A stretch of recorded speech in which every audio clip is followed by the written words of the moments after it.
Que Dieu nous bénisse, que Dieu nous fortifie. Bien-aimés, nous bénissons le nom du Seigneur Jésus-Christ pour sa grâce encore manifeste en ce jour. Et nous voulons, par la volonté du Seigneur Jésus-Christ, ouvrir encore la Bible afin que le Seigneur Jésus-Christ, par sa grâce, nous accorde la connaissance. Bien-aimés, nous sommes dans les derniers temps et raison pour laquelle il est tout à fait important que l'Église revienne à la raison spirituelle. Il est tout à fait important que l'Église revienne au Seigneur Jésus-Christ de Nazareth pour une vie de sanctification agréable à lui. Nous parlerons encore, bien-aimés, d'une réalité au niveau de l'Église par rapport à la mondanité, par rapport à la vie mondaine. Et c'est pourquoi, sans plus tarder, nous allons lire ce passage que nous connaissons bien dans le livre de Lévitique 20, verset 26. Et je lis Lévitique 20, verset 26. « Vous serez saints pour moi, car je suis saint, moi l'Éternel. Je vous ai séparés des peuples, afin que vous soyez à moi. » Je reprends Lévitique 20, verset 26. « Vous serez saints pour moi, car je suis saint, moi l'Éternel.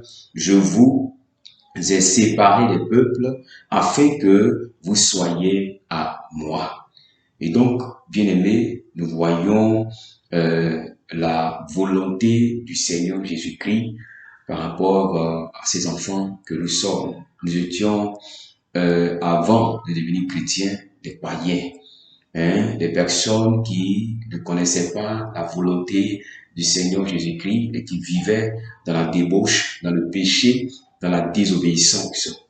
Raison pour laquelle Dieu, dans son amour, a voulu nous retirer de ce monde perdu, de ce monde de péché, pour que nous soyons à lui. Alors, il le signifie ici, qu'il est saint, et qu'il nous a séparés des peuples, il nous a séparés des nations, il nous a séparés de nos villages, il nous a séparés, bien-aimés, de nos quartiers, il nous a séparés des nations afin que nous soyons à lui.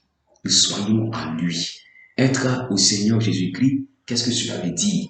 C'est tout simplement de vivre selon sa volonté. C'est tout simplement de marcher dans ses voies pour que nous soyons véritablement dignes d'être ses enfants. Et donc, nous devons comprendre que être chrétien, c'est accepter de vivre la vie de Jésus-Christ. Être chrétien, c'est accepter de marcher comme Jésus-Christ a marché. Être chrétien, c'est obéir à la parole du Seigneur Jésus-Christ de Nazareth. Bien-aimé, être chrétien, c'est d'être une lumière pour les nations. Être chrétien, c'est marcher dans les voies droites du Seigneur Jésus-Christ de Nazareth. Et beaucoup n'ont pas encore compris cela, qu'il y a une différence entre le chrétien et le païen. Qu'est-ce que la Bible dit dans 2 Corinthiens 5, verset 17? Vous connaissez aussi ce verset. Et je vais le lire. Si quelqu'un est en Christ, il est une nouvelle créature. Il est une nouvelle créature.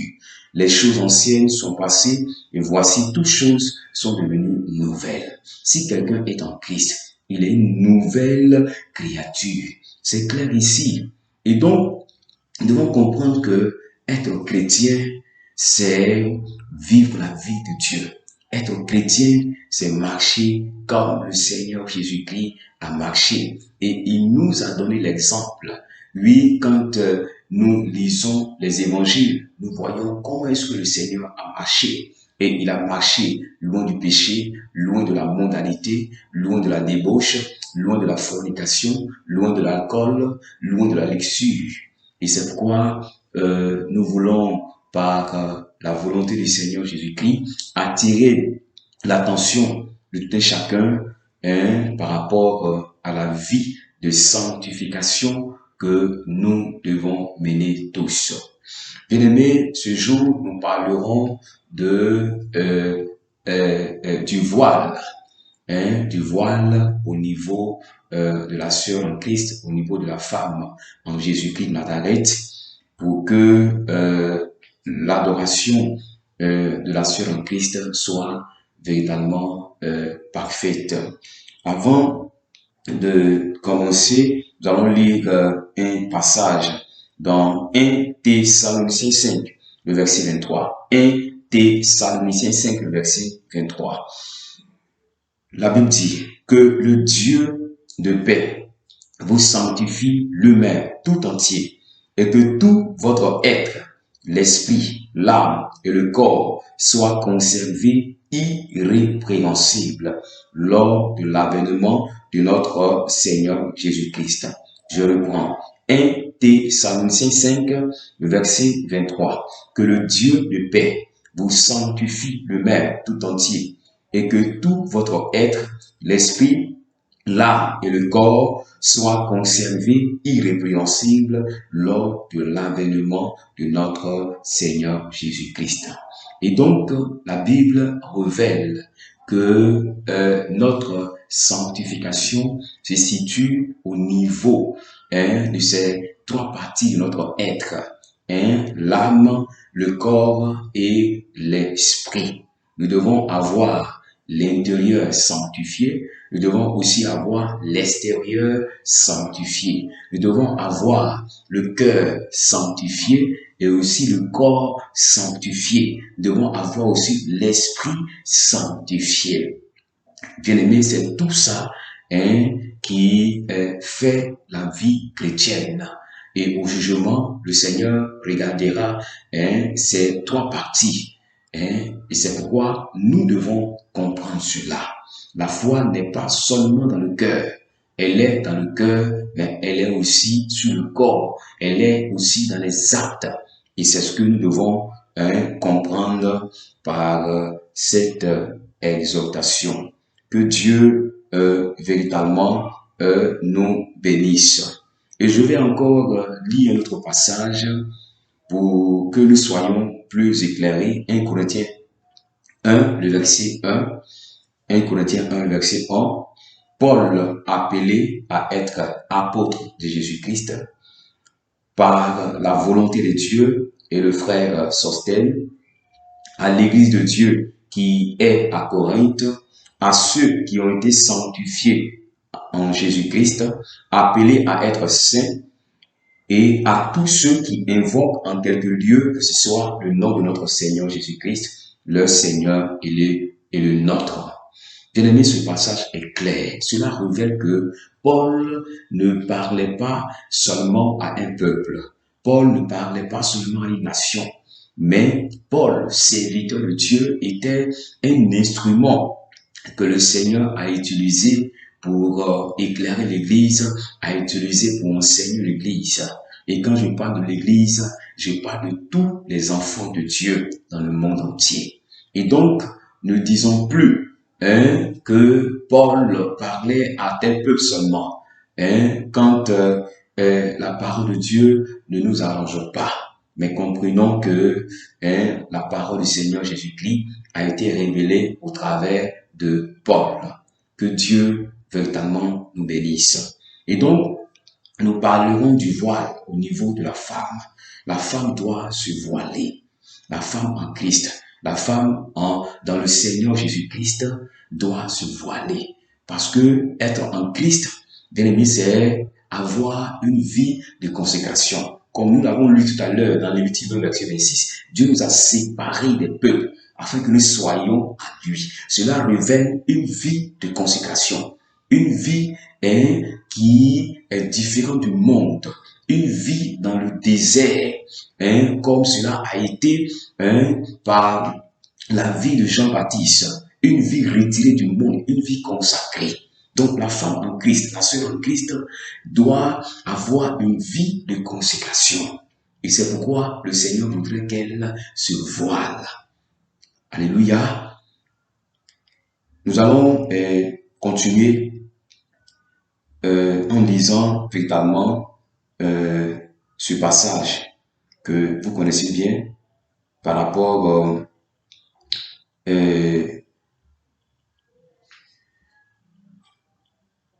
aux mèches.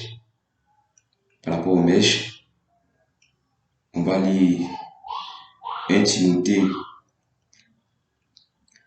2, le verset 9. 1 Timothée 2, verset 9. Voilà, prenez la Bible, 1 Timothée 2, verset 9. On va lire ce passage avant de parler du voile.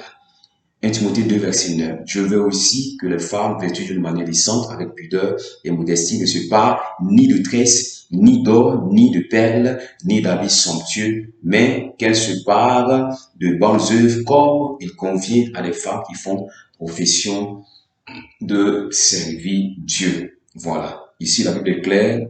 Nous avons déjà parlé de ça. Ni de tresses. Ça veut dire ni de tresses, ni de perles, ni d'habits somptueux.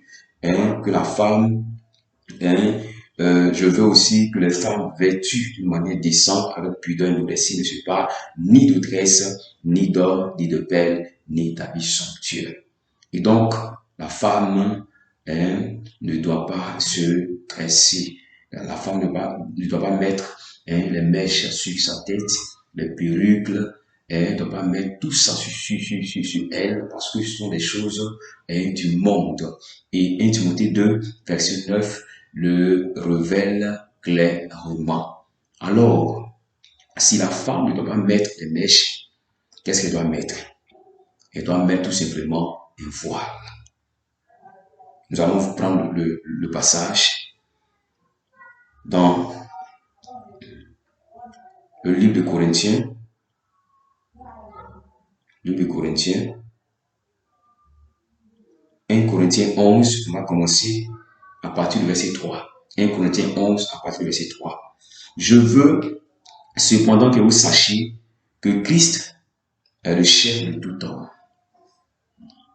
Voilà, on va aller doucement pour nous amener à comprendre. Je reprends 1 Corinthiens 11, le verset 3. 1 Corinthiens 11, verset 3. Je veux cependant que vous sachiez que Christ est le chef de tout homme, que l'homme est le chef de la femme et que Dieu est le chef de Christ. Au verset 4. Tout homme qui prie ou qui prophétise, la tête couverte, déshonore son chef. Là, c'est clair. Donc, les hommes, les frères en Christ, et les hommes ne doivent pas se couvrir la tête. Parce que s'ils le font, ils déshonorent leur chef qui est un Christ. Au verset 3, Christ est le chef de l'homme. Au verset 5, toutes aux femmes, au contraire, qui prient ou qui prophétisent, la tête non voilée, déshonorent son chef. C'est comme si elle était rasée. C'est comme si elle était rasée. Amen. C'est comme si elle était rasée. Je reprends. Toute femme, au contraire, qui prie ou qui prophétise, la tête non voilée, déshonore son chef, c'est comme si elle était rasée. Car si une femme n'est pas voilée, qu'elle se coupe aussi les cheveux. Or, s'il est honteux pour que la femme, il est honteux pour une femme d'avoir les cheveux coupés ou d'être rasée, qu'elle se voile. Et donc, c'est clair ici. La femme doit se voiler. Et une femme qui prie ici, une femme qui prie, c'est pas quand la femme va en prière, non. Une femme qui prie, c'est pas quand la femme doit prier. Une femme qui prie, c'est tout simplement la femme en Jésus-Christ de Nazareth. Et quand on est en Jésus-Christ de Nazareth, notre vie de prière est sans cesse. Quand nous lisons, on va lire le passage 1 Thessaloniciens 5, verset 17. qu'est-ce que la Bible dit? Priez sans cesse. Priez sans cesse. Et donc, c'est pas quand la femme doit prier qu'elle doit mettre le voile. Mais la femme doit avoir toujours le voile sur sa tête. Regardons au verset 3.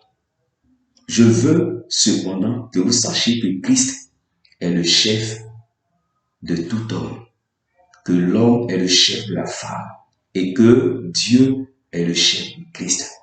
Et quand nous regardons le verset 3, quels sont ceux qui sont le chef de la femme? Il y a qui d'abord? Il y a Christ, il y a le Seigneur Jésus-Christ et il y a l'homme. Au verset 5, qu'est-ce que la Bible dit? Toute femme au contraire qui prie ou qui prophétise la tête non voilée, déshonore son chef. Le chef de la femme, c'est l'homme. Et le chef de l'homme, c'est Christ. Et la Bible dit que la femme n'est point sans l'homme. Et Christ est toujours avec nous. Comme il a dit, je suis avec vous tous les jours jusqu'à la fin du monde. Et donc, par la présence même de l'homme, par la présence de Christ, la femme doit avoir sur sa tête le voile. Amen. On continue. Une autre raison. Au verset 7, là, ça parle de l'homme. L'homme ne doit pas se couvrir la tête puisqu'il est l'image de la gloire de Dieu, tandis que la femme est la gloire de l'homme. Au verset 10, qu'est-ce que la Bible dit? C'est pourquoi la femme, à cause des anges, la Bible dit à cause des anges, la femme, à cause des anges, doit avoir sur la tête une marque de l'autorité dont elle dépend. À cause des anges, parce qu'il y a encore une autre raison. À cause des anges, la femme doit avoir sur la tête une marque de l'autorité dont elle dépend. À cause des anges. Verset 11, toutefois, dans le Seigneur, la femme n'est point sans l'homme, ni l'homme sans la femme. À cause des anges, la femme doit avoir sur la tête une marque de l'autorité. À cause des anges. Nous allons voir la position des anges. Dans le livre de Psaume 34, le verset 8. Parce que, sachant qu'une femme en Christ, une sœur en Christ, c'est une sœur qui a la crainte de Dieu. C'est une femme qui a la crainte de Dieu. Et donc, la Bible dit, à cause des anges, la femme doit avoir sur la tête la marque de l'autorité dont elle dépend. Alors, qu'est-ce que la Bible dit par rapport à la position des anges par rapport à la femme? Lisons Psaume 34, verset 8. L'ange de l'Éternel campe autour de ceux qui le craignent et il les arrache du danger. Psaume 34, verset 8. L'ange de l'Éternel campe autour de ceux qui le craignent et il les arrache du danger. Donc l'ange campe autour de ceux qui le craignent. Ça veut dire quoi? Si la femme, si la sœur en Christ, la femme en Jésus-Christ est dans la crainte de Dieu et dans l'obéissance à la volonté de Dieu et dans la vie de consécration, elle est à tout moment dans la crainte de Dieu. Et cela donne aux anges d'être autour de la femme, d'être positionnés à côté de la sœur en Christ, à côté de la femme en Christ.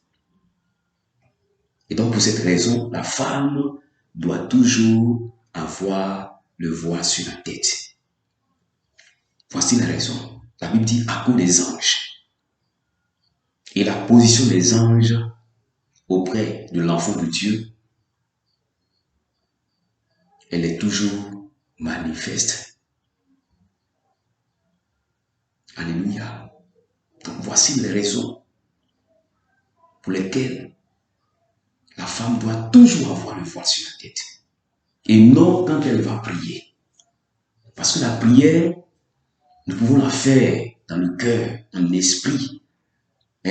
pendant que nous sommes en train de marcher, on peut prier. Pendant que nous sommes au marché, on peut prier. Pendant que nous sommes à l'école, on peut prier. Pendant que nous sommes en train, à la maison, peut-être de laver les assiettes, on peut être en prière. Pendant que nous sommes dans un véhicule, on peut être en prière. Si pendant que tu es en ville en train de faire les courses et que le Saint-Esprit te dit va prier, ou bien le Saint-Esprit te pousse à prier, tu vas aller chercher ton voile à la maison, ou bien tu vas prendre ton voile, tu mets sur la tête, non. Il doit y avoir une différence entre la sœur en Christ, la femme en Christ, et la sœur dans le monde. Il doit y avoir une différence. Et la différence, c'est le voile que la femme doit avoir sur sa tête. Pas seulement quand elle doit le prier, non. Elle doit avoir le voile sur la tête à cause des anges de 1, à cause de l'homme de 2, à cause de Christ. Elle doit avoir le voile sur la tête. Je prends un verset par rapport à la prière. Éphésiens 6, verset 18. Faites en tout temps, par l'Esprit, toutes sortes de prières et de supplications. Veillez à cela avec une entière persévérance et priez pour tous les saints. Faites en tout temps. En tout temps. Parce que d'autres me diront, mais la Bible dit la femme qui prie. Oui, cette parole est spirituelle. C'est que la Bible, nous devons la comprendre avec le Saint-Esprit. Nous devons chercher la grâce de Dieu. Nous devons aller vers le Seigneur Jésus-Christ pour qu'il ouvre notre esprit afin que nous arrivions à comprendre la parole du Seigneur Jésus-Christ. La femme qui prie, c'est la femme en Jésus-Christ. C'est la femme qui a accepté Jésus-Christ comme Seigneur ou Sauveur. C'est ça. Et donc, la femme doit avoir le voile sur sa tête tous les jours. Tous les jours. Pas seulement quand elle va en prière. Alléluia. Alléluia. Voilà. Je continue au verset 13.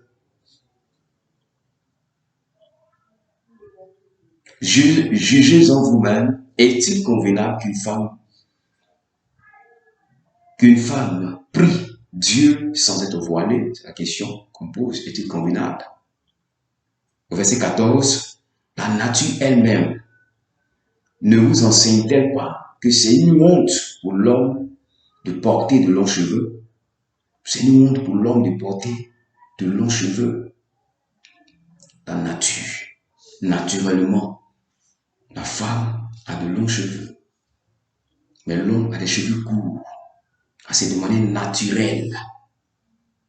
Ça ne veut pas dire que les cheveux de la femme représentent le voile qu'elle doit porter. Non. La Bible dit naturellement, c'est-à-dire de manière naturelle. Mais en Jésus-Christ, à cause du Seigneur Jésus-Christ, à cause de l'homme, à cause des anges, la femme doit se couvrir la tête. Si elle ne le fait pas, elle déshonore son chef. Voilà. Et je pense que c'est clair pour l'Église, pour les enfants de Dieu, que nous sommes. Si vous réalisez le passage avec le Saint-Esprit de Dieu, vous demandez la grâce à Dieu de vous expliquer, le Seigneur vous donnera l'explication qu'il faut. Une femme en Christ est différente de la femme dans le monde. La femme dans le monde, elle met des mèches, des maquillages, des faux cils, des faux ongles, des faux cheveux, rouge à lèvres, tout ça. Ça, c'est l'image de la femme moderne, la femme dans le monde. Mais la femme en Jésus-Christ, la sœur en Jésus-Christ, c'est une femme consacrée. Une femme consacrée, mise à part pour le Seigneur et non pour le monde. La femme en Jésus-Christ ne doit pas copier le monde. Elle ne doit pas copier le monde. Mais c'est une femme sanctifiée, une femme qui a la crainte de Dieu, une femme soumise, une femme exemplaire, une femme respectueuse, qui s'habille décemment, une femme qui est constamment dans le jeûne, dans la prière, une femme qui exhorte. C'est ça la femme de Jésus-Christ. C'est pourquoi la femme doit avoir le voile sur sa tête. Que Dieu véritablement nous bénisse, que Dieu nous fortifie, que Dieu nous aide. Bien-aimés, le Seigneur nous appelle à revenir à la parole du Seigneur Jésus-Christ. Faisons comme les chrétiens de Béret.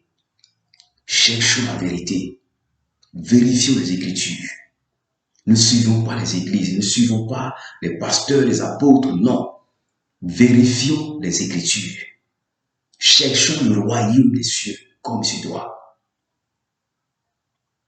Afin que, au son de la trompette, nous soyons enlevés. L'Église a véritablement des problèmes. L'Église est devenue une Église mondaine, une Église qui vit dans la mondalité.